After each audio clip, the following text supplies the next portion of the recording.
Siyanibingelela nonke balaleli egameni lenkosi yethu uJesu Kristu. Izwi lenkosi uJesu Kristu leli olalele njengamanje.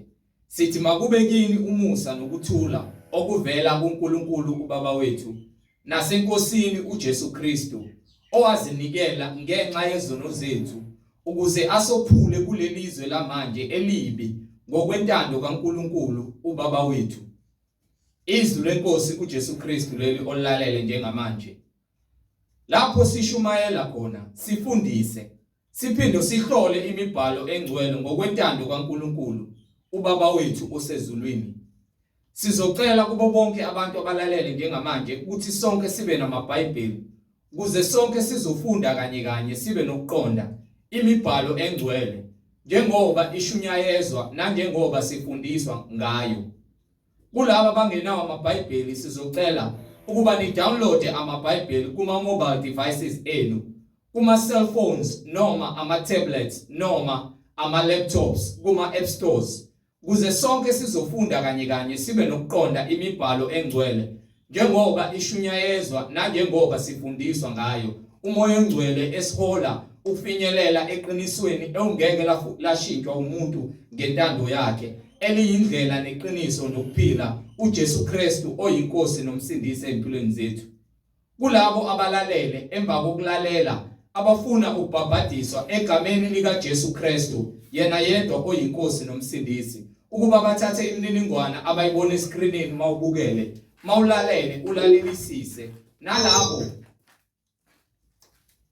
abanemibuzo mayelana neBhayibheli ungenakho ukuqonda indlela okumele uhambe ngayo kule ndlela yokukholwa ukuba uyithumele imibuzo onayo. Nalabo abanobufakazi inkosi uJesu Kristu esekunikile ubufakazi ukuba ubuthule kuzo zonke indlebe ezilalele eziyimisele ukufinyelela eqinisweni. uNkulunkulu evumile ukuba ubuthule ubufakazi bakho sibudlulisele kubo bonke abantu abanezindlebe zokuzwa izwi lenkosi uJesu Kristu. Bazalwane, ngizokushiya imininingwane la sizokwazi ukuxhumana khona. Ngizoqala nge-email address. Email address ithi izwilenkosi.ujesukristu@gmail.com. izwilenkosi.ujesukristu@gmail.com. Ngilandelise nge-cellphone number noma i-WhatsApp number la sizokwazi ukuxhumana khona ethi 066 566 9245 066 566 9245. Balaleli, izithumayelo ziyatholakala zonke ku YouTube. Lapho ungahlala khona phansi ulalelisise ukuba ngabe lokhu okuzwayo ngamadle bakho uyakubona yini embhalweni engcwele iBhayibheli. Ku YouTube uzosearcha, usubscribe, upress the notification button ukuze ngaso sonke isikhathi uzoyithola izithumayelo eziphilileyo. Ku YouTube uzothi izwi lenkosi uJesu Kristu. Izwi lenkosi uJesu Kristu. Ake sivule ngomkhuleko simbonge uBaba wethu osezulwini. Baba wethu osezulwini, mangcweliswe igama lakho Nkosi uJesu Kristu. Umbuso wakho mawufike ezimpilweni zethu sisemhlabeni njengasezulwini. Usiphe namhla isinkwa sethu semihla ngemihla. Izwi lakho elinamandla ngokuba umuntu ngeke aphile ngesinkwa senyama kuphela, kepha ngamazwi onke aphuma emlonyeni wakho. Baba wethu, usithethelela amacala ethu, usiphe namandla okuthethelela bonke abasonayo, size singangeniswe kulingweni, kepha sinqobe yonke imicibisholo namanga yesitha uSathane, ngokuba umbuso ungowakho namandla nenkazimulo. Wena Nkosi uJesu Kristu uyinkosi nomsindisi manje naphakade. Amen. Balaleli, i-address la sitholakala khona siseThekwini KWAMASHU D465. I-address ithi D465 NTUNJAMBILI Road. D465 NTUNJAMBILI Road, KWAMASHU D-section. Bonke abazalwane bamkelekile ukuba babe nathi emzimbeni kaKristu oyinkosi nomsindisi. Siyanibingelela nonke balaleli. Igama lami nginguNkanyiso Bright Shandu. Ngihamba nomfowethu uMhlengi Zondi ozobe sihola enaba kabanzi umoya ongcwele ekhazimulisa izwi lakhe eliphilileyo ngoba uNkulunkulu ungumoya. Labo abakhuleka kuye bakhuleka ngomoya nangeqiniso. Siyanibingelela nonke balaleli. Amen. Amen. Siyanibingelela nonke balaleli. Egameni lenkosi uJesu Kristu, umnini mandla onke, inkosi yokuphila, leli izwi lenkosi, lapho khona sishumayela phinde futhi sihlole imibhalo njengokuba uNkulunkulu esinika esikhombisa indlela yakhe ekumele sihambe ngayo kule ndlela yokukholwa. Konke kungamandla akhe, konke kungukwazi kwakhe, siloke sithule bona ubufakazi ngayo incwadi ukuthi munye uNkulunkulu ongenamphelekezelo, ongenambonisi, ozakhele konke ngamandla akhe, uyisiqalo nesiphetho kwakho konke okukhona emhlabeni. Akukho okukhona okudaliweyo okwazivelela, kepha konke kuvela ngaye, uNkulunkulu odale ubumnyama nokukhanya nezibhekwezi, kakho konke okukhona emhlabeni ngaphansi kwelanga. Siloke simbonga uNkulunkulu, abapostoli bakhe nabaprofethi bakhe abangcwele abaliphatha izwi lobungcwele kwaze kwafika lesikhathi sanamhlanje, kuze kube ukuthi siyakwazi ukufinyelela emseni kaNkulunkulu, kungekona ukuhlakanipha komuntu nokwazi nokulunga komuntu, kepha kungamandla kaNkulunkulu awanikela kwindodana yakhe ukuba ke sithole ukuphila nokubuyisana noNkulunkulu ngegazi likaJesu Kristu nangokulunga kukaJesu. Sithi-ke uNkulunkulu makadunyiswe njalo aphakanyiswe ngaso sonke isikhathi, siqhubeke simbonge, sizinikele kuye, noma ngabe kuthiwa izikhathi ezinzima, noma ngabe kuthiwa izikhathi zobuhlungu, kepha-ke sizinikele kuNkulunkulu ukuba kube nguye kuphela udunyiswayo, ngokuba kukho kungaphezu kwamandla akhe. Ingakho ethi lapho khona kufika izikhathi ezinzima silingwa noma ke sihlolwa ukholo lethu ukuthi makube ukuthokoza kodwa, ukuba ngalesikhathi kufika izikhathi zezihlupheko nezilingo, ilapho khona ukholo lwethu luhlolwa. Uma ke sihlolwa, sihlala kwisisekelo seqiniso nasethembeni esinikiwe ngoJesu, siyokwazi ukunqoba, siphumele ngale, sifana negolide bekade lihlolwa esithandweni somlilo. Ngakho ke lo muso esunikiwe sunikwe ngayo uJesu Kristu ukuba ke sithole ukuphila okuphakade. Akukho okunye ukuphila esingakuthola ngaphandle kukaJesu Kristu oyinkosi nonguye ongumfanekiso kaNkulunkulu ngokupheleleyo. Manje ke ekukholweni kwethu ayikho inkinga lapho, sheshe indaba isemnyango mpompi. Yeah. So ngale ndlela le kwenzeka ngayo, uNkulunkulu usinike ukuphila ukuba sikwazi ukuthi sibuyisane naye. Ungasaba imisebenzi yethu, kepha kube ngamandla akhe nezwi lakhe nokukholwa. Sibuyiselwe kuNkulunkulu ngezwi. uJesu Kristu ungulizwi, uyena osibuyisele uNkulunkulu ngokulunga kwakhe. So ngokulunga kwaNkulunkulu okukuKristu sithola ukuphila nokuthi ke sikwazi ukubuyisana noNkulunkulu. Kwabanye abaqondi, kwabanye lokho esikwenzayo nalokho esiyikho nalokho esikuphilayo kubuwula ngenxa yokuthi ke abayazi inkambo yobungcwele nanokuthi abawazi amandla kaNkulunkulu. Bona uqobo lwabo bazibona bengamandla abo, kepha thina esikholwayo amandla ethu ayizwi. Izinsuku lapho khona uSathane elwa ngandlela zonke ukubambezela abantu ukuba bafinyelele eqinisweni, ukubambezela abantu ukuba bathole inkululeko emgcweleni. Kepha ngoJesu siloke sinqobile ukuba sikwazi ukuthi sihlale kuze kufike lesikhathi lapho khona kuzoqoqwa ibandla labo abangcwele babuyiselwe kuNkulunkulu. Ngakho ke ekuhambeni kwethu kumele sihambe ngokuthembeka nangokuzinikela nangokubekezela, ukuze sikwazi ngaphambili ukuthi sithole imiqhele yethu.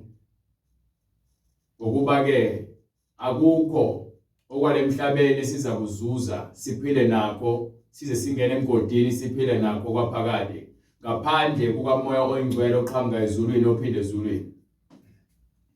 So uma ufuna ukwazi indlela yokungcwele umele wena ukuthi ke wazi uJesu, wazi izwi, ukuze kwazini kwakho izwi uthole ukuphila okuphakade. Akuveli ngamandla omuntu, akuveli ngokuba muhle, akuveli ngokuba isigwili, akuveli ngokuba wena uyi-firstborn noma ke wena umagcina. Kuvela ngokukholwa, ukukholwa kaNkulunkulu, nensindiso ivela ngokukholwa. Ayiveli ngezinto zasemhlabeni ezakhiweyo. Konke kwasemhlabeni kuyadlula. Konke kuzosala la emhlabeni.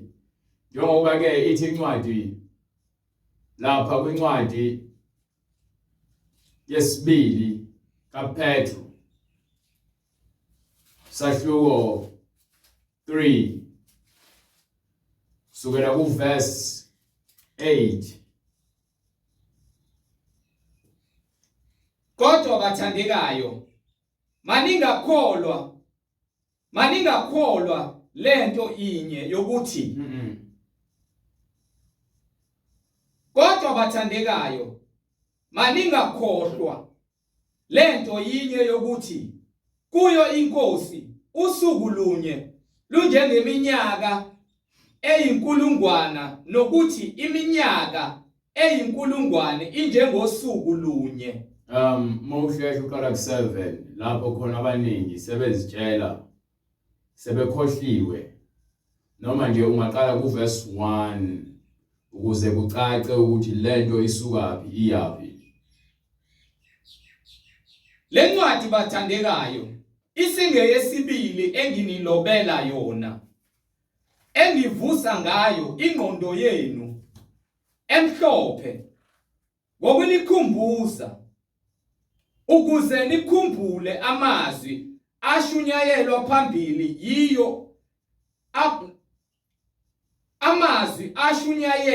phambili yibo abaprofeti abangcwele nomnyalo wenkosi nomsindisi owashunyayelwa ngabapostoli benu. Nazi kuqala lokhu ukuthi ngezinsuku zokugcina kuya kufika abahleka usulu, behamba ngezinkanuko zabo bethi, siphi isithembiso sokufika kwakhe na? Ngokuba kuselokhu obaba balala. Konke kumi kanjalo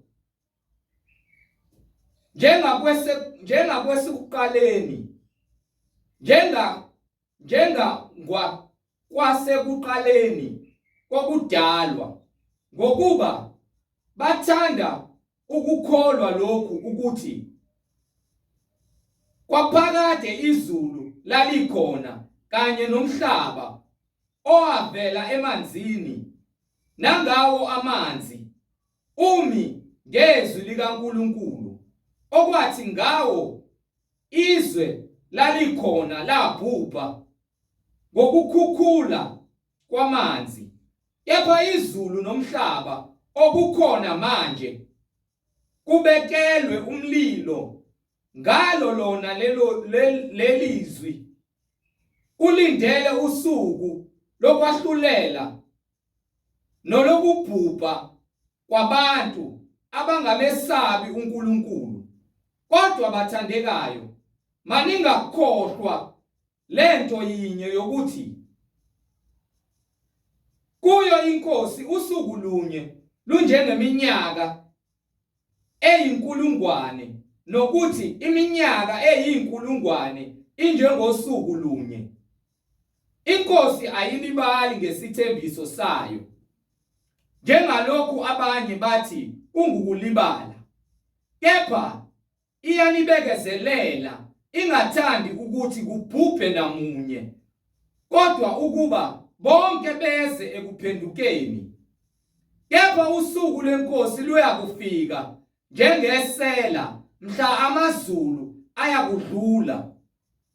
ngokuhlokoma kuyakusha konke kubhidlike nomhlaba nemisebenzi yawo kuyakusha njengokuba konke kuyakubhidlika kanjalo kumele ukuba nibe ngabantu abanjani ekuhambeni okungcwele nasekumesabeni uNkulunkulu nibheka nilangazelela ukufika kosuku lukaNkulunkulu ayakubhidlika ngalo amazulu ashe konke kushe kuncibilike na kepha siyalindela ngesithembiso sakhe amazulu amasha nomhlaba omusha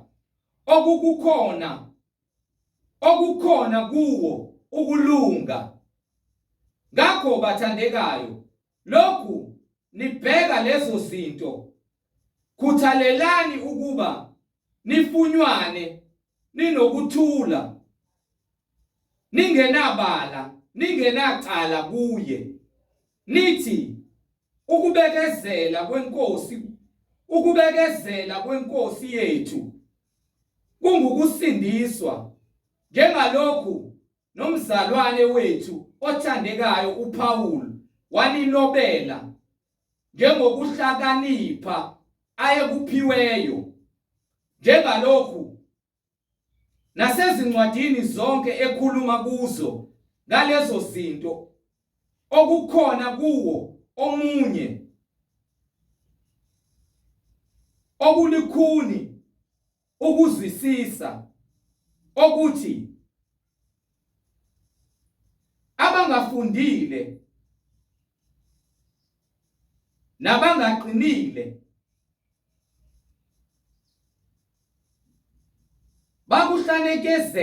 bakuhlanekezela njengalokhu benza njalo nanjengezinye izincwadi kube ngukubhujiswa kwabo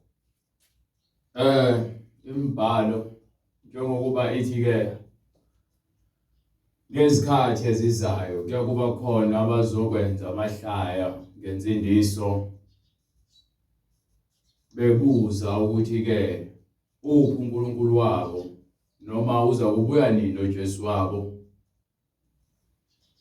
bekhuluma izinto abangazazi ngenxa yokuthi abaqondi sebekhohliwe ukuthi nalomhlaba ngesikhathi sikaNoah umhlaba lo ukhona abantu bangaleso sikhathi babhujiswa ngamanzi ngenxa yokungakholwa kwabo wasindiswa uNoah nendlu yakhe kepha ke manje lo mhlaba lo njengoba siphila manje ubekelwe umlilo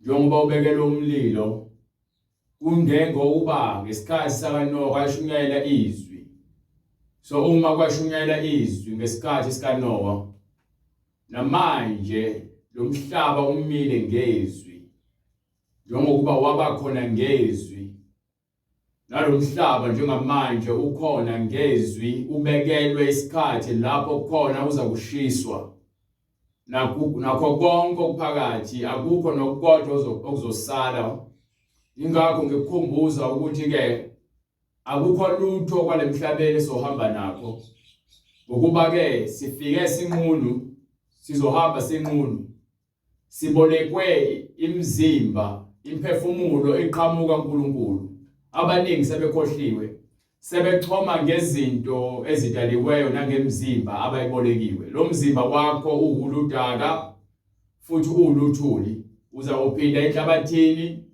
uphele ngakho konke lokho uzibona ukuthi umuntu ngakho izikhathi zilobe ziya ziguquka zigcwalisa isiprofeto konke kusondela emaphethelweni lapho khona abaningi bezovula amehlo abo esihogweni ngenxa yokuthi ke azange babone ngesikhathi sekufika isikhathi somusa kubona azange babone njengokuba namaJuda ngasikhathi uJesu esefikile enyameni evakashile abazange babone isikhathi sokuvakashela kwabo kanjalo wayesethi ke lelizwi malithathwe ke loshunyelwa kwabezizwe ukuze abantu basindiswe. Ngaleyo ndlela ke lezwi selihambile laphuma izinkalo zonke liyashunyayelwa ivangeli lokuba abantu abaphenduke babuye uNkulunkulu bahlukane nezono bahambe ngale ncwadi ebizwa ngokuthiwa incwadi engcwele. Le ncwadi ingcwele phakathi kuyo akukho nokukodwa okwenzakele okuyiphutha. Ethi uNkulunkulu uphelele ngakho konke. Wakha izulu nomhlaba wabona ukuthi kuhle. Wakha izithelo wayesefaka phakathi imbewu ukuze ke zikwazi ukuthi zikhiphe ezinye izihlahla uma sifa isihlahla kusale imbewu. Wabona ukuthi kuhle. So namanje ke lo mhlaba ubekile ngezwi lakhe njengokuba wathumela izwi lakhe ezweni ukuba abantu mabaphenduke beze kuyena ngokuba ke uthi akusiyona intando yakhe ukuthi abantu bebhubhe kepha ukuthi beze kuphendukeni. So uma ungazi ukuthi yini ukuphenduka, ungazi futhi ukuthi yini umusa, wena uphila umathanda noma uzozenzela umathanda ungaphenduki bese ufa uvuke esihogweni. Isihogo sibekiwe sakhiwe ngentukuthelo kaNkulunkulu, umlilo ophenjiwe ngentukuthelo kaNkulunkulu ngenxa yabantu abangamaphikankani. Wonke amaphikankani ayaphakathi esihogweni. Akhono yedwa osala ngaphandle athola umusa ngolast minute esengale kwethuna. Umuntu ozothola umusa umuntu ozwa izwi manje bese alamkele avume izono zakhe bese yaphenduka. Umusa lowo uma uzozwa izwi likaJesu Kristu bese uyalamkela bese wena uthola uphenduka. Uma uphenduka uphendukeli mina, uphendukela ukusindisa umphefumulo wakho waphefumulelwa uNkulunkulu kuwena. Ngokuba nedokodo kulona njengamanje yindlu yodaka leyo iyawa. Baningi sebewile endleleni, baningi sebefile. Wena ngabulindeni. Ngokuba ke akekho obuya azokutshela ukuthi ngale uye kwabakubo. Akekho futhi okutshelayo ukuthi ke ngale uzenzelwa umathanda, bahleli bayathandana babethandana lemhlabeni. Ngokuba bathi ke soze sihlangane ezulwini ngiyokubona kwelizayo uzikhohlisa. Umuntu ongcwele uyazi ukuthi ke ayikho lonto leyo. Kepha labo abakholwa ngamanga nenkohliso bathi uma kufe isoni ulale ngokuthula. Akukho kulala ngokuthula, akukho ukuthula kwababi, akukho ukuthula kulabo abenza okubi, akukho ukuthula bephila, akukho ukuthula sebefile. Wonke umuntu ongalamkela ivangeli akukho ukuthula kena. Ungazikhohlisa wazi amavesi eBhayibhelini but uma ungakwenzi lo mavesi futhi ungawaqondi, wena ufana nomuntu ophila ngaphansi kwesimo sikaNoxhaka, uphila egibeni. So umgibe ubambile ukwazi ukunyakaza uloku uzitshela ukuthi wena hayi uyaziphilela nje ngoba naku uyaphefumula kanti ufile ngaphakathi. Unembeza wakho usheswa ngensimbi. Uphila impilo yobufebe engazi ukuthi ke alikho ikusasa.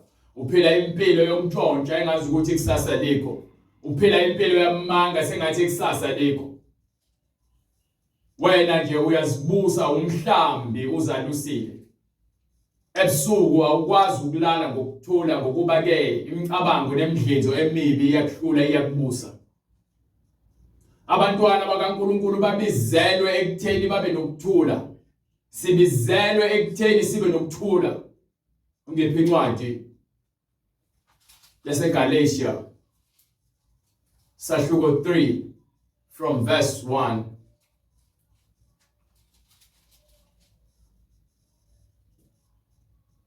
Oh nina maGalatia, Funda phansi. Nina amaGalatiya angaqondiyo. Oh nina amaGalatiya angaqondiyo. Ubani oniloyile? Ubani lo senifake umoya wenkohliso? Nina enalotshelwa phambili. Ngokuba nilotshelwe na imibhalo kwakhulunywa nabaseGalatia kepha le mbhalo yayibona ukuthi isakhona namhlanje okusho ukuthi lento ayiqali yokuthi abantu baluthwe ngamanga bahambe bayongena ezimfundisweni ezidukisayo ezilahlekisa uqonda komuntu alahlekelwe ukuphila kwakhe aholwe izinkanuko nomoya obumnyama kaSathane. Abaningi balahlekile ngenxa yokuthini ke? Abasayazi imibhalo engcwele, abasahambi indlela yokukhaya ke sebesihambela indlela yabo. Ngakho ke imibhalo yenkumbuza ukuthi akunina nodwa bakhona ngaphambilini abalahlekile belahlekiswa ukhazikhazi kwezwe kepha kuyadlula. Kufa bona kuqala kusale ukhazikhazi kuzolandela emva kwakho. Ngokuba kubona bonke abaphilela ukhazikhazi baphi namhlanje? AbaseGibhithe baphi namhlanje? AbaseBabylon baphi namhlanje? Ababekhona eJerusalem abephilela ukhazikhazi bethanda izinto ezinhle baphi namhlanje? Manje niyabuzwa ukuthi ubani olulutha kangaka? USathane. Uyena lo letha umoya wenkohliso. Kubani oniloyileyo na enalotshwa phambi kwamehlo enu umfanekiso kaJesu Kristu? So silotshelwe umfanekiso kaJesu Kristu yizwi. uJesu Kristu ungulizwi. Ngikhuluma manje ezulwini ungulizwi. Emhlabeni wayengulizwi. Evela ngaphezulu. Ngakho ke uma evela ezulwini ezemhlabeni ulethe izwi. Isisekelo somuntu ongcwele nomuntu okholwayo izwi. Uma ungakholwa izwi kepha uzibiza ngekholwa, ngisho ungagqoka izivathu uye esontweni, ngisho ungacula esontweni, ngisho unganikela imali, kepha uma ungahlukani nalokho kushiwa yizwi ukuthi uyeke ukuze wena ube nempilo yokuthula kuKristu, udlala ngesikhathi sakho. So uJesu ungumfanekiso wokuphila kwethu. Sifanele ukuphila njengokuba izwi lisiyalela. You understand? Abaprofeti bangenwa yizwi. Abapostoli bangenwa yizwi. Babephila ngezwi. Wonke umuntu ofuna ukuhamba le ndlela ezulwini fanele ezwe izwi. Ngaphandle kwezwi ukuphila kwakho akunamphumela. Uphilela izeleze. Ungaqoqa imali, uqoqa igolide, uqoqe ube isigwili. Kepha uma unganothile ngezwi ufana nenhlabathi esehlane ongani ufaka imbewu ingakhiphi izithelo, ungakwazi ngisho ukukhipha nje isihlahla. Kepha uma unothile izwi lifike lakhe kuwena enhlizweni yakho efana nenhliziyo evundile, nothe kuphume izithelo ezifanele, awukhishwa yimina. Umsebenzi yezwi nenhlabathi evundile. So izwi lingamandla. Ngomlomo wakho ufundiswe ukuba ukhulume. Ngabe lo okhulumayo ukhuluma ukuphila noma ukhuluma ukufa? Ngabe ubani okhuluma emadlebeni akho ufaka imbewu? Ngabe iphi imbewu unayo? Ukuba unembewu yokhula yonke iza kuthathwa ikhishwe. Mase kufika isikhathi sokwahlulela ifake emlilweni. Akhona okukodwa okuzosala ngaphandle. Methiwa lo mhlaba uzofaka emlilweni. Konke okuphakathi angeke kuze kube khona indawo yokucasha.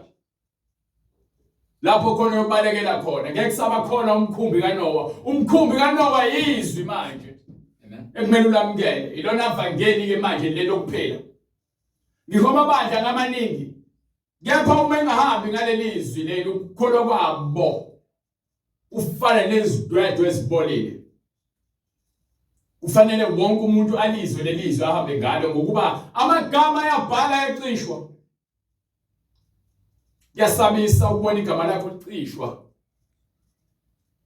Ungazi ukuthi wenzeni. Yasabisa ukubona igama lakho licishwa. usazi isono sakho kepha uqhubekele uphekelele ekutheni wenze okubi. Ubani lo sikhohlisayo? uSathane, ungumkhohlisi, ungumbulali, uyona futhi unguyise wamanga. Uma kufika uqhamuka enye ingilosi ezoshumelela ivangeli noma ngabe kuthiwa ingilosi noma kuthiwa umuntu noma kuthiwa ubani ezofundisa into ephambene into ebhalwe phansi, makabe ngoqalekisiweyo uyaqalekiswa yizwi ukuba ngeke umuntu ongafika lelinye ivangeli manje ngaphezu kwaleli sinalo. Ilona vangeli esindiswa ngalo uJesu Kristu. Alikho elinye igama elinikiwe ngaphandle kwegama likaJesu Kristu. Kumani oniloyileyo na nina enalotshwa phambi kwamehlo enu umfanekiso kaJesu Kristu ebethelwe esiphambaneni na.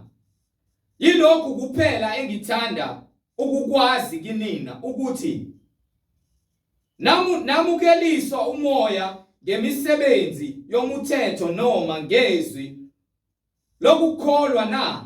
Ngabe sanikelwa lezwi leli mina ke ngicathi ngamela uJesu angaze ngihlabe izilwane, angaze ngigcine sabatha, angaze ngisikwe jwabu, angaze ngisoke. Ngivume izono zami, ngamukela uJesu ukuthi uyena ozongilungisa. Ngilungiswa izwi, angilungiswa ukuhlathwa kwezilwane nezimbuzi nezinkomo bese kuchitha igazi kuchelwe lapha e-altare.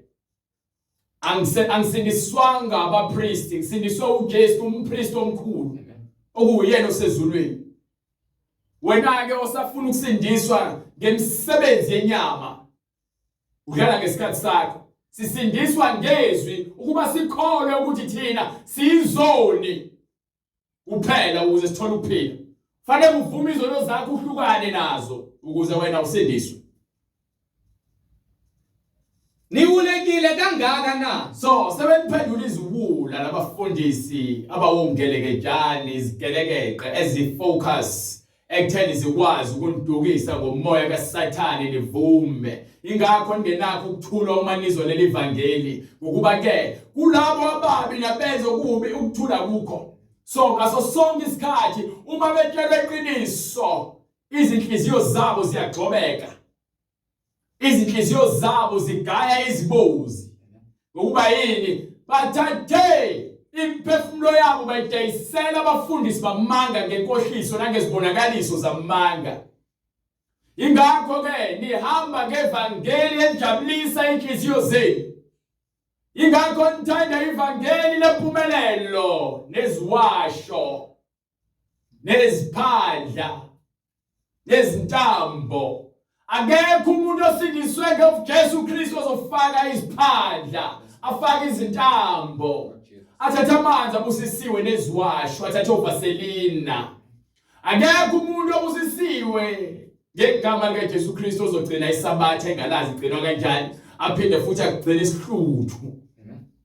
Akekho noyedwa umuntu osindisiwe ozothi usindiswe ngegama likaJesu Kristu aqhubeka kipite. Aqhubeke ahlale emjolweni, aqhubeke ahlale ejointini ngeke. Uma sowusindisiwe ngegama likaJesu Kristu uzakuphuma lapho khona bengashumayeli ukuphila ngokuba wena usuyalazi izwi.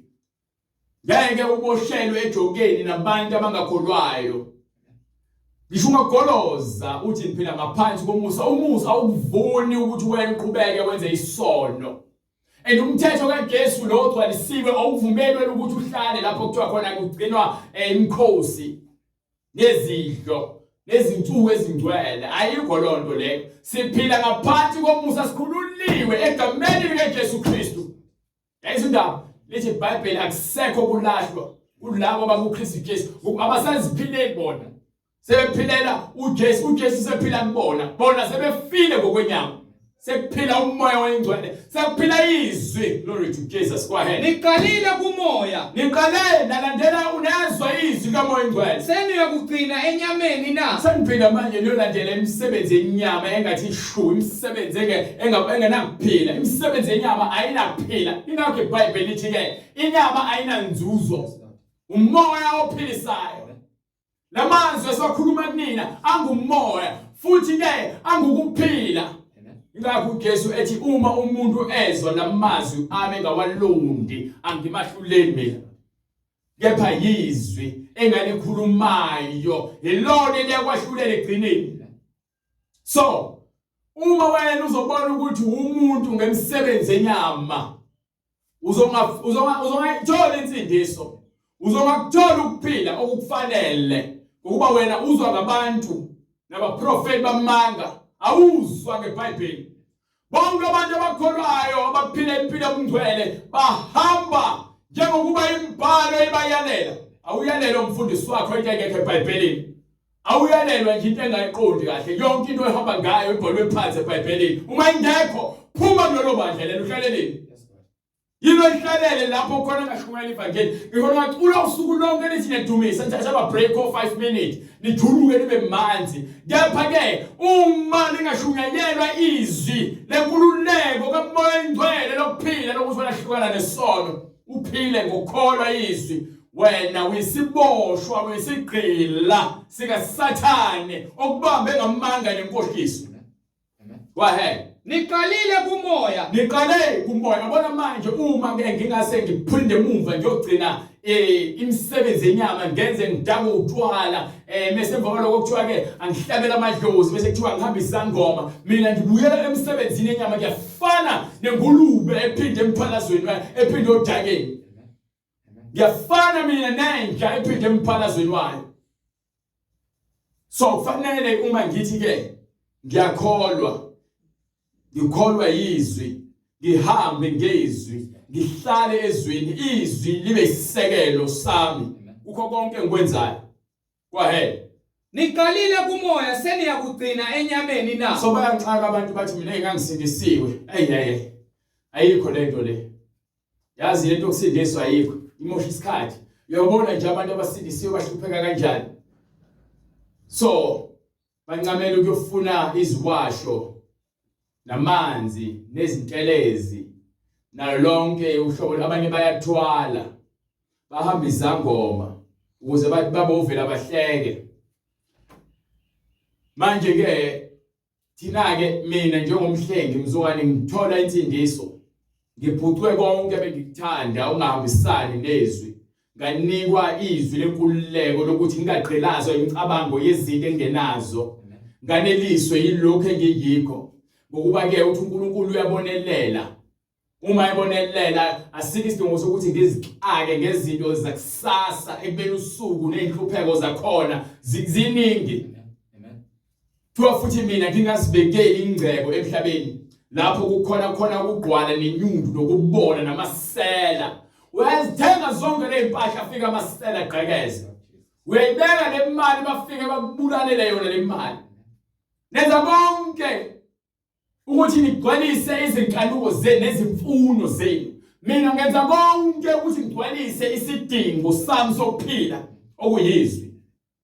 Impilo iyabhola sometimes vele uma usindisiwe ubabona abantu owehla wenyuka nabo benza konke ukungcola ubone sengathi wena uyabambezeleka kanti uSathane useqalile uyakuhlebela amanga usefuna ukubuyisela odakeni. Lord Jesus. Hallelujah. Kahle hle wena lohle khona uhle ngokuthula. Ngokuba babona behla benyuka nje awazi yini ababhekene nayo bayagwazana bakhenqeka nezimoto bayadubulana bayathakathana bayantshontsana bayazondana ungqongqongo uqeshe bayashayana bayahlebana bakhulumana kabi. Akukho ukuthula kubantu abenza okubi.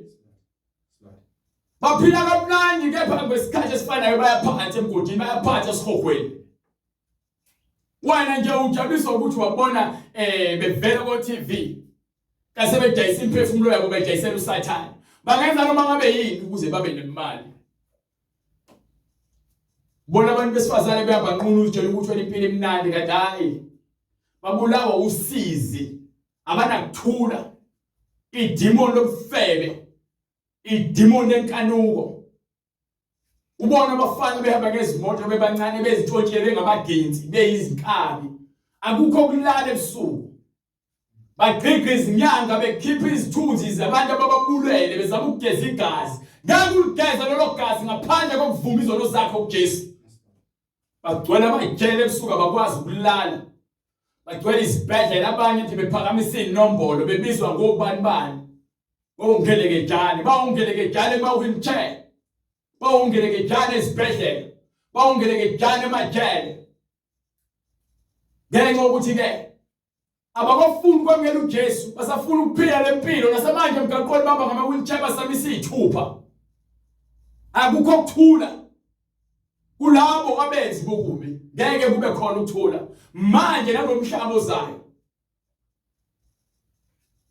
ugwayi uqala kahle bayakuhlohla bathi uthenge bathi uwuzo uyawuzo ubheme bese ubhemile yakhula lenkanuko kagwayi ikubambe ikwenza isiqila sokuthi untshontshe ngisho isihlanu uxoshe ngisho isinqamu oswile phansi so isiqila salento wenzayo izidakamizwa lezi nizibhemayo inhloboni iwunga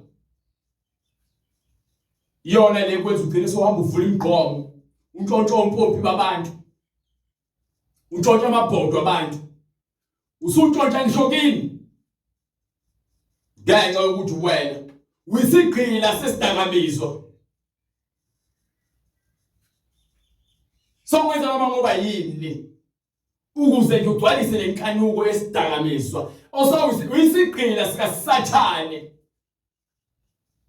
angiphuze angibhemi ngangiphuza ngangibhema kepha namhlanje ngikhululiwe ukuba angisaqalekela ngisakhanukela ugwayi angikhanukeli insanga angikhanukeli ngisho umuntu wesifazane ibulewe yonke lonto ngegama likaJesu Kristu nawe ungaphuma ngegama likaJesu Kristu ngezwi kuphela ungamnyanya namhlanje ulibukele kude kusasa uzokhumbula lapho sowuwedwa khona sesiphelile lesixuku leso ohamba naso uzokhumbula lezi bafuna ube muhla ngithi ugqoka izikhindi ezifishane ukuze ugabisa abantu ngomzimba ngase udayisa ngomzimba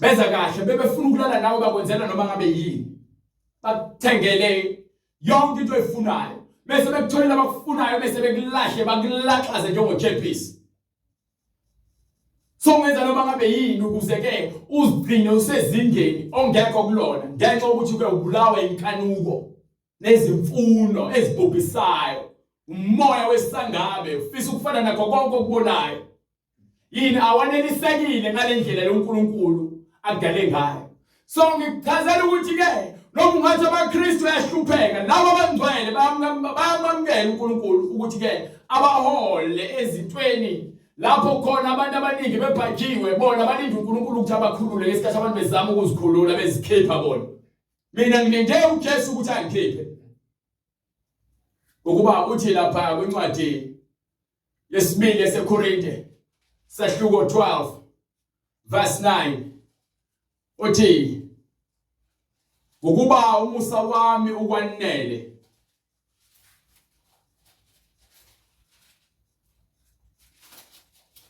ngakho ke amandla ami apheleliswa ebuthakathakeni lapho khona ukuthaka ngoba uyakholwa kimi umusa wami ukwanele uma umusa wami ukwanele mina uzongilinda ngizokhulula uzakungilinda ngizakukusindisa yathi kimi umusa wami ukwanele ngokuba amandla ami apheleliswa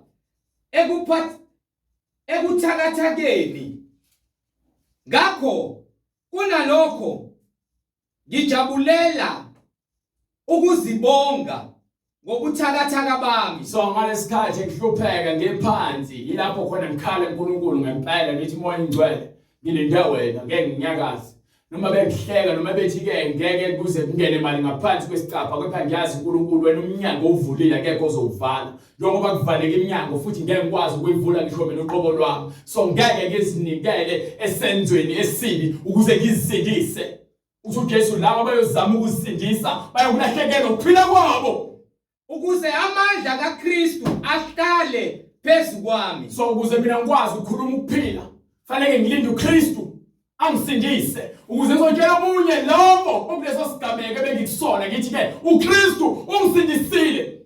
Uzokwazi kanjani wena ukuthi ke ube isibonelo ube nobufakazi ngoKristu ungakaze umbone esebenza empilweni yakho ngesimweni lapho khona ungekukwazi ukuzikhipha. Wafika uKristu wakutakulula njengoba takulula abantwana bakaIsrael eGibhithe. Leso kuyisibonelo ukuba labo abakhona kuye nabathemba kuye uyabatakulula uyabakhulula. Wena ufuna ukuzikhulula ingakho uhamba uyongena ngewindow usaba indlala. Ingakho ubamba inkunzi ngoba usaba indlala. Ulokuthi ke ayikho into ozoyenza ukudayisa ama drugs ngoba usaba indlala. Ngakho ngenamile ebuthakathakeni. So uma ngesikhathi ke labo fuwe labo bafundisa abawusikhotheni ongelekejane bekhuluma ngemotivation ngokukhuthaza wena ukuthi usebenzele imali ungasebenzeli ungene ezulwini bazisa wena bayakulibazisa. Usathane abasebenzi bakulibazise ufocus ezintweni ezokubhubhisa. Ngokuba abaningi bagcina sebethenga imikhiqizo yabantu abazibiza ngamaprofeti bedlalela abantu abakhuluma ukwangala bengakhuluma ukuphila. Ngokuba ke nina vele sebenitshele ukuthi nina nifanele ukuba ngoba lithi iBhayibheli nina nifanele ukubusa. Bese nibala ukuthi ke lemhlabeni nisebenzele imali. Lalela, lemhlabeni awusebenzeli imali. Sebenzela ukudumisa uNkulunkulu. uNkulunkulu wasakhela konke wathi ke umuntu uyakubusa phezulu kwakho. Ngenxa yokuthi abantu basifunele kwabo ukuthi uNkulunkulu wamakha umuntu uNkulunkulu waqonda. Kepha umuntu wena wasifunele kwakhe ingakho abantu benza izinto ezobulala bona. Bonke abakwenzayo basenzela ukuthi bafe bona. Ongitshela ukuthi umuntu ozithandayo ongakhuthwala. Akugoloko, akumbese, akhisibhama, akhibhum. Akumuthi wokuthakatha kepha ke uthi ufuna ukuphila. Omunye umuntu ongenza lonto le ephila kahle ekhanda. Usathane kuphela umuntu ongakwenzisa leyo nto. Lesikhathi uyenza lezo zinto usuke songena umoya kaSathane. Ngalesikhathi uNkulunkulu ekwenze waqonda ngakho konke wena bese uyozifunela kwakho. Ingoba uNkulunkulu udale waqonda wena sobona ukuthi umuhle ngemakeup. Ubona ukuthi umuhle ngamawigi nangenzipho zokufakela. Ubona ukuthi umuhle ngokuhamba ngethayithi emgaqweni. Ayikho into enhle lapho. Ubuhle umuntu odalela uNkulunkulu loqondile ufuna ngaphambi ngezwi. So ungangihleka uhlekise ngabantu abangcwele noma kuthiwa bahlupheka kangakanani. Ukuhlupheka kwabo kwesikashana lemhlabeni. Uma bethu ehlupheka ungakhathazeki wena bese ubona ukuthi ke fanele uzame indlela yokuthi ube isigwili. Ithi iBhayibheli ke umuntu uyakwenza njani? Uyawunikela ngani? Uma esenikele esethathe umphefumulo wakhe udayisela uSathane wazuza izwe lonke. Yini okunikela ngomphefumulo wakho ukuze usindiswe? Ngalesikhathi sonakho konke kepha manje umphefumulo wakho ufile. Yini uyakuyizuza solahlekelwa ukuphila kwakho kepha ube nakho konke emhlabeni. Baningi incwadi yaseGalatia sahloko 3 sikhululiwe ngezwi sikhululwanga ngemisebenzi yenyama. Imisebenzi yenyama ayina nzuzo iziholela ekufeni. Sinikwe ukuphila ngegazi likaJesu Kristu. Ngakho ke bonke abantu abafuna ukuphila impilo yokungcwele kumele bahambe ngezwi. Hayi ngabantu abakutshela izinto ezingekho phansi eBhayibhelini. Niyashesha ukukholelwa lezo zinto. Ezonenza nifune nibone impilo ishesha nithola izinto nizoba yigwili. Uzoba isigwili kusasa uyafa kanti uthwele. Amabandla nibone egcwele kanje abafundisi bakhona bafaka amabhande ezingalweni, bafaka izintambo. Banotikoloshe nezinto ezingangena makubo. Fanele behlezi bekhitha igazi ukuze amabandla abahlezi egcwele. Nilandela amasonto amasinagoge kaSathane. Lokho lithi umfundisi wami akho umfundisi wami la. Niwulekile kangaka na. Sanilahlekile nadukiswa imoya kaSathane. Niqalile kumoya seniyagcina enyameni na. Into yokuqala yafika izwi abantu baqala bebekhona ngokweqiniso but njengokuba izinga linyuka nabantu uSathane wenza amacebo kuba bakhohlisa abasakholwa yizi sebekholwa izibonakaliso ngokuba ke abaprofeti abapostoli bamanga nabaprofeti bamanga beza nezibonakaliso zamanga abazikopela eBhayibhelini banrobe ukuphila kwenu banenzise yonke imikhuba le abanye baphuza obhiya esontweni kuthiwa ke babhabhadiswa ngobhiya abanye badliswa utshani njengezinkomo abanye bafuthwa ngamadumbu njengamagokoroshe abanye bawashwa abafundisi babo bayabageza imizimba abantu besifazane kuze ke basuswa amabhadi abanye abafundisi balala nezingane ezincane esontweni abanye abafundisi bayitabane khona esontweni Nahlupheka kangaka ngeze na. Sonke lesikhathi ke nifundiswa ukungcwele ubuyele esonweni yonke lento izeleze kwena ngobuhlobo ukubekezela ufuna ukuzisindisa lapha wena uzoholela ekufeni ngakho konke lokhu uzama ukuzisindisa. You understand ukuthi umosha isikhathi sakho yonke lento yenza ayinanzuzo ayinakuphila ukufa buyelana eqinisweni buyelana ensindisweni Sathane akalifunde livangeli uyalwa ndlela zonke uletha ngisho amaphupho angasile ebusuku uyalwa uthumela abantu bazozama ukuphikisa lokho esikufundisayo okubhalwe phansi eBhayibhelini. Sathane uyalwa uthumela ngisho abantu esihamba nabo ukuba bakhuluma ungabaza ngevangeli libhalwe phansi phambi kwabo eBhayibhelini ungixaye ukuthi amakholwa amanjani lawa anogcwele ukusaba ungaka amakholwa angakanani amakholwa anjani asaba into ebhalwe phansi eBhayibhelini azakhuza athi hayibo awusabini ukuthi bazothini msabani uzongenzelani umuntu yini ongenzela yona ngoba vele ufuna ngizincengele wena kuphela ngingakutshela iqiniso ufuna lokho engizenza bangane nani nibe ngeke ningisize ngalutho nifuna ukungiholela ekufeni lungile ukufela kuJesu kunokufela emanyaleni angifela emanyaleni no angifeli emanyaleni ngifuna uJesu ngakho konke ngeke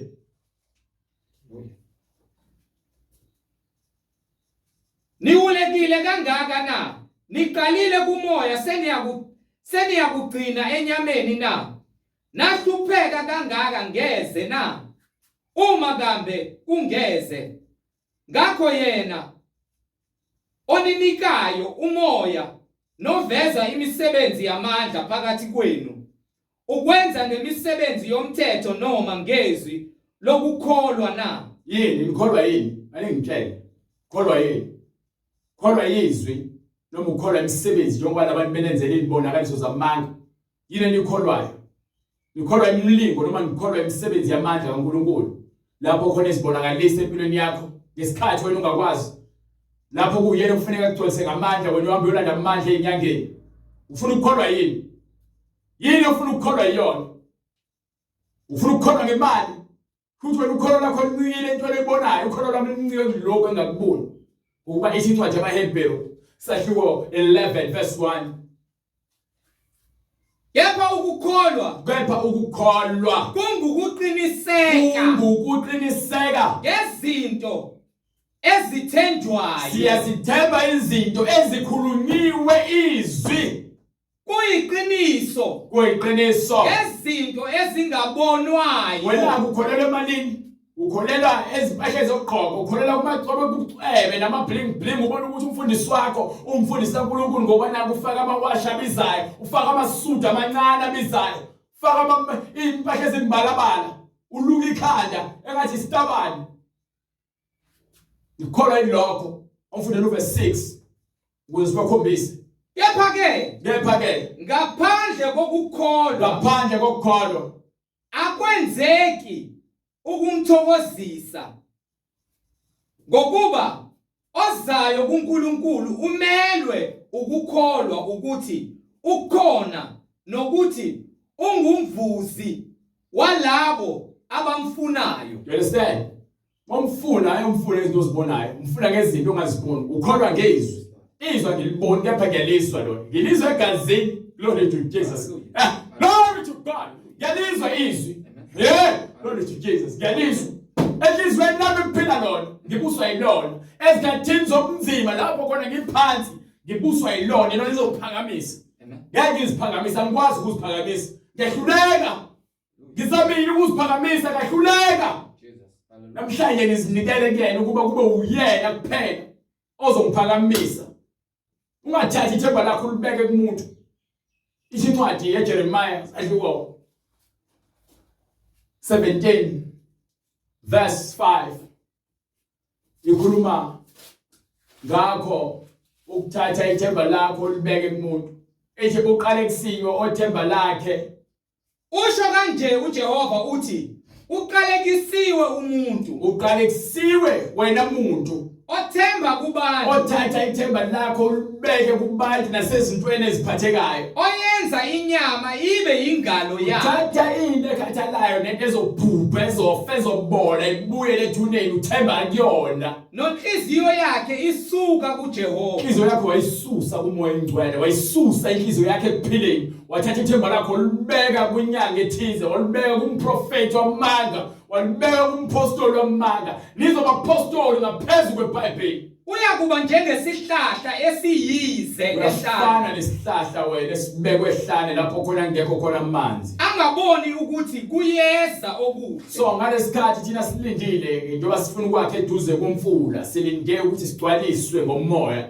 Wena uyokwakha lehlane, uyongena ehlane lapho khona ngeke kungekho khona amanzi. Noma sekufika izikhathi ezinhle ngeke uzubone lutho. Ngokuba ithemba lakho lithathe walibeka ezintweni eziphathekayo. Uyakuhlala ezindaweni ezishileyo ehlane. Uyofana noma ufake lapho uyathathwa into eshile yomile vele ngoba ingenakho umsoco namanzi, uyofaka emlilweni uyosha esihogweni ushiso lemisebenzi yakho.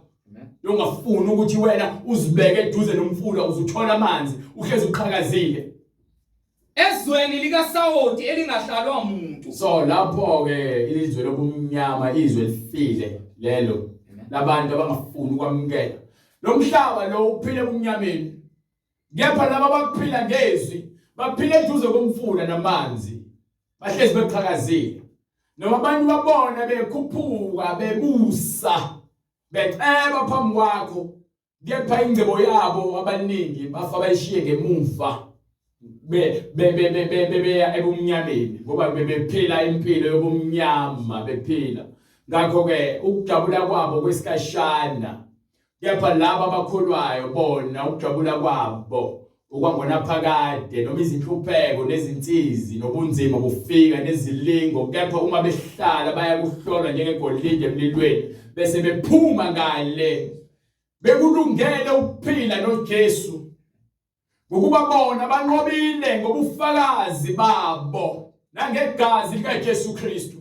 Ubusisiwe umuntu othemba kuJehova. So fanele ithemba lakho lincike kuJehova njengokuba ithi incwadi yeZaga ke sahluko 3 verse 5 ithi ike moyifunde ithi unganciki kokwakho ukuqonda. Ngapha kuJeremiah ithi ubusisiwe umuntu othemba lakhe likuJehova. Mase ithi kwiZaga ke unganciki kokwakho ukuqonda. Themba kuJehova ngayo yonke. Thatha ithemba lakho ulibeke kuJehova ngayo yonke inhliziyo yakho. Ungenciki kokwakho unganciki kokwakho ukuqonda. Anginakuqonda kuphelele, fanele ngazise uJehova, ngazise uJesu Kristu ezindleleni zakho zonke. Kuphi? Ezindleleni zakho zonke. Ezindleleni zami zonke fanele ngimazise uNkulunkulu. Uyalaleli abantu abangenakho ukuqonda bezitshela ukuthi bahlakaniphile.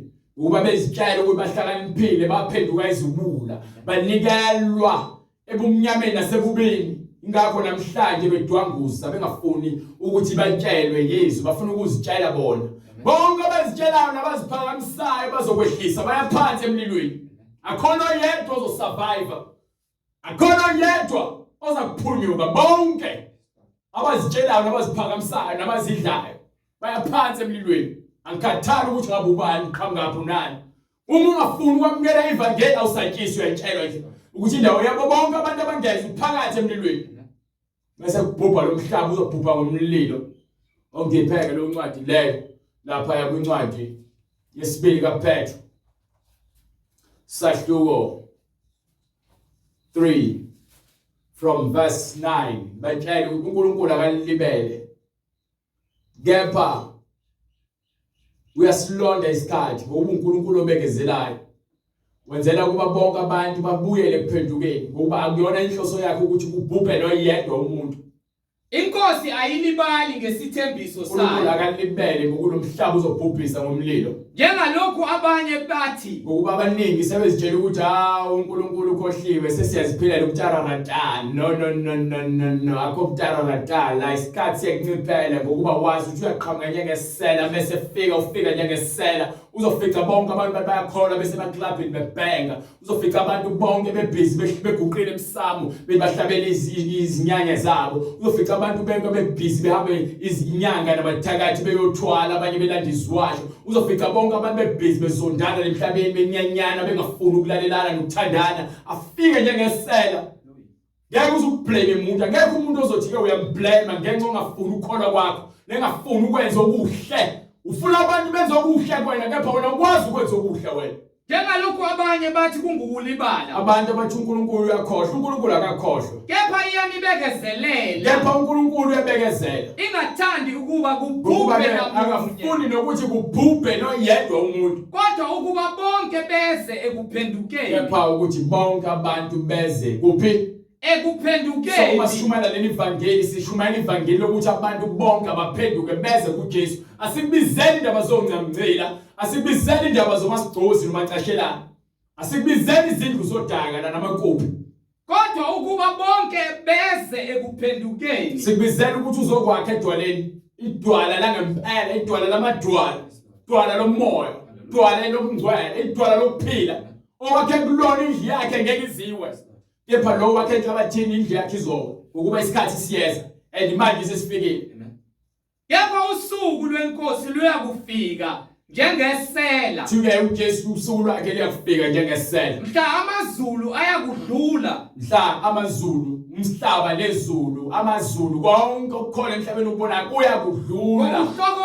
Ngokuhlokoma Kuyakusha konke. konke kuzakusha ngokuphazima kweswa. Konke kusheka konke okusebenzele kubhidlike. Nomhlaba nemisebenzi yawo kuyakusha. Umhlaba, yawo izindaba, umhlaba nemisebenzi yawo. Wonke lamabhilidi nalobukhazikhazi nalendawo ezinhle elifuna ukuzihamba ziza kubhubha zishe zonke zikuphele ngazo. Nomhlaba nemisebenzi yawo Kuyakhona kuzakusha kuphele.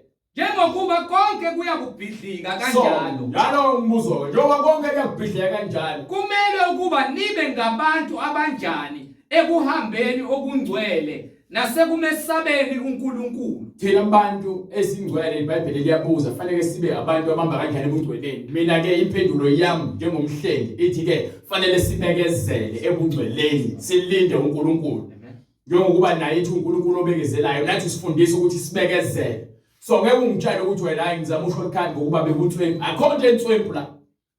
Akhonto entswempu uNkulunkulu uyayazi into ayenzayo. Phela ukholo lwakho lizohlola bese uyaveza wena ukuthi awukholwa wena uyazenzisa abaningi abazenzisi. So asincikile emandleni abantu asincikile futhi ke eqondeni kwabantu sincike ezizwini likaNkulunkulu. Ngakho ke uma wena ufuna ukuphilela uNkulunkulu banika incwadi ezenzo 2:38. Khona bezozwa ukuthi lawo ukuthini ukuthi uNkulunkulu uyabekezela ngokuba akafuna abantu babhubhiswe kepha ufuna beze kuphendukeni. uNkulunkulu uyabekezela ubekezelele kwaze kwabala. Usuku uthola umusa wena mawubekezelelwe kwaze kwafika lesikhathi wawuthola umusa waphenduka ezonweni zakho. Phendukani. Yilowo nalowo abhabhathizwe. Yilowo nalowo fanele abhabhathiswe. Egameni likaJesu Kristu. Egameni likaJesu Kristu. Kukho kuthethelela kwezono zethu. Ukuze ke kuthethelelwe izono zakho fanele kuphenduke.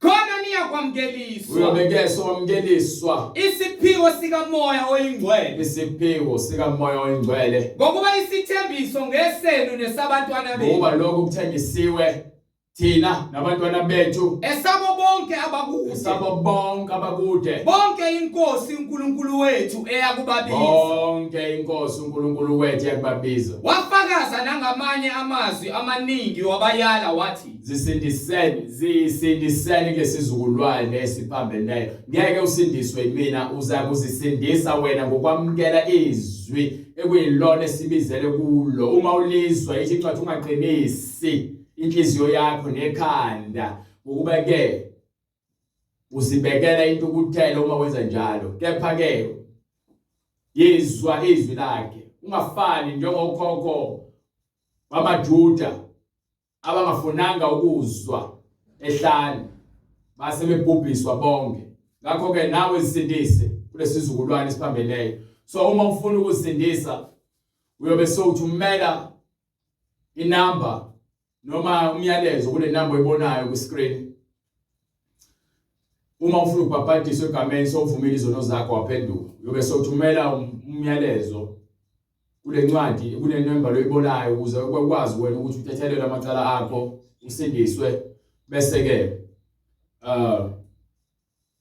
ungene ngaphansi kwamanzi ubhabhadiswe egameni likaJesu Kristu ukuze uthethelele amacala akho bese uyaqala ulandele imfundiso engcwele uhlale ezweni njengoba uNkulunkulu ekubizile kulabo abafuna ukusibuza imibuzo nabo bosebenzisa le number noma unokufakaza uthanda ukukuthula uyakusithinta le number le ngisho uNkulunkulu aqhubeka ngcine anilonde size siphinde sibonane futhi ke ngomgqibelo uNkulunkulu evumile uNkulunkulu angcina abe nani umusa wakhe wande amen amen Baba egameni lenkosi yethu Jesu Kristu uNkulunkulu onamandla siyabonga Nkosi uJesu ngezwi lakho linamandla Nkosi siyabonga Nkosi siyacela usivule izindlebe zikamoya izwi lakho Nkosi elukukhanya elisibani lingene ngaphakathi enhlizweni zethu nasemphefumulweni wethu uNkulunkulu onamandla singagcini ngokulizwa kepha silenze Nkosi uJesu siyacela Nkosi ukuba umuthi otshaliwe eduze kwamanzi lapho silizwa khona izwi lakho silenze uNkulunkulu onamandla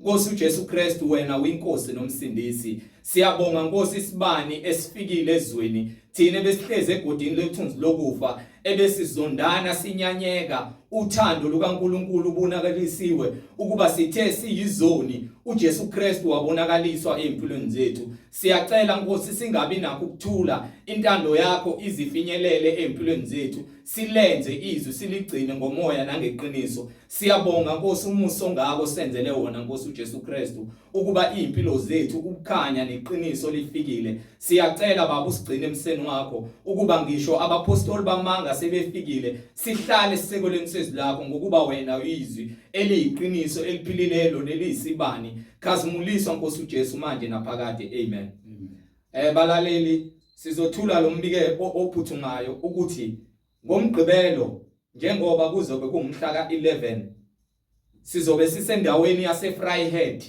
kubo bonke abazalwana baseFryhead sithula umbiko ukuthatha inamba njengoba uyibona ku screen noma kunezihlobo zakho eziseFryhead ulizwa izwi uthanda ukuba zilizwe izwi lenkosi uJesu Kristu uyithumelele lo mlayezo zithathe inamba njengoba ubukele escreenini njengoba ulalele uhlelo oqala sizobe sisendaweni yaseFryhead ngomhla ka11 enyanga yesi11 2023 sisendaweni yaseFryhead lapho sizobe sizoshumayela izwi kubo bonke abantu abahlala eFryhead sithumela lesibiko sokuthi nize endaweni yaseFryhead nixhumane nathi ngoWhatsApp noma ngenamba yecellphone noma ngeemail kuze sizonika igama lendawo esizobe sikuyona kodwa sizobe siseFryhead uNkulunkulu evumile egameni lenkosi yethu Jesu Kristu amen